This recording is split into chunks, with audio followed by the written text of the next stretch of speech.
ক্রিকেটে আসার গল্পটা সবসময় বাংলাদেশের ক্রিকেট দেখে আসা। 2007 থেকে বাংলাদেশের ক্রিকেট খুব ভালোভাবে ফলো করি।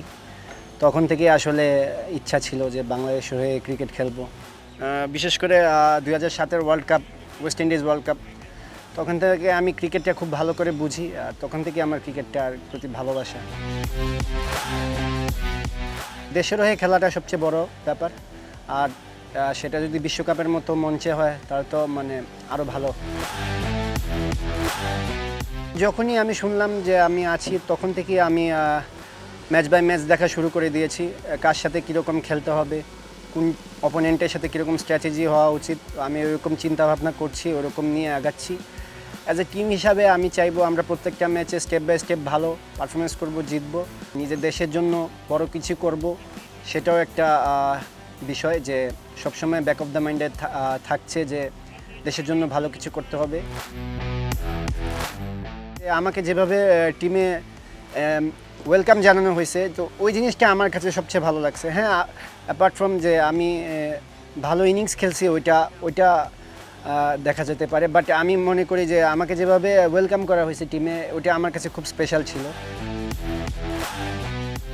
অনেক প্রাউড ফিল করে। আমার আম্মার স্বপ্ন ছিল যে আমি দেশের হয়ে খেলবো। সবসময় বলতো যে তোর তামিম ভাই, তোর সাকিব ভাই, তোর মাশরাফি ভাইদের টিমে কবে তুই খেলবি, এইটাই আমার আম্মার সবসময় স্বপ্ন থাকতো। তো এখন আসলে আম্মা এই জিনিসগুলো খুব প্রাউড ফিল করে।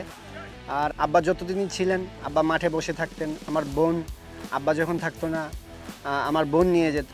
আর সবচেয়ে বড় কথা, আমার বড় ভাইকে দেখে আমার ক্রিকেট খেলাটার প্রতি আরও বেশি ইন্টারেস্ট আসে। আর যখন আমি বাংলাদেশের ক্রিকেট খেলা দেখা শুরু করি, তো ওই টাইমে আমার ভাইও ক্রিকেট খেলতো। তো দুয়ে মিলে আমার আরও মানে সবার সাপোর্টটা আরও ভালো এসেছে। আমি 2010-এ ট্রায়াল দিই বিকেএসপিতে। বিকেএসপিতে আসার পরেই স্বপ্নগুলো বড় হয় আস্তে আস্তে। আসলে আমার শুরুতেই স্বপ্ন এত বড় ছিল না। যখনই দেখলাম, এসে বড় ভাইদের দেখলাম, কাছে থেকে দেখলাম যে না, আসলে স্বপ্নগুলো বড় করতে হবে। যদি আমি হবিগঞ্জে বসে থাকতাম, আমার কাছে মনে হয় না যে আমি এত দূরে আসতে পারতাম। অবশ্যই ইচ্ছা থাকবে আগে যে অ্যাচিভমেন্টগুলো আমরা অর্জন করতে পারিনি, এই বছর যেন আমরা এরকম কিছু অর্জন করতে পারি যেটা আগে কখনো হয়নি।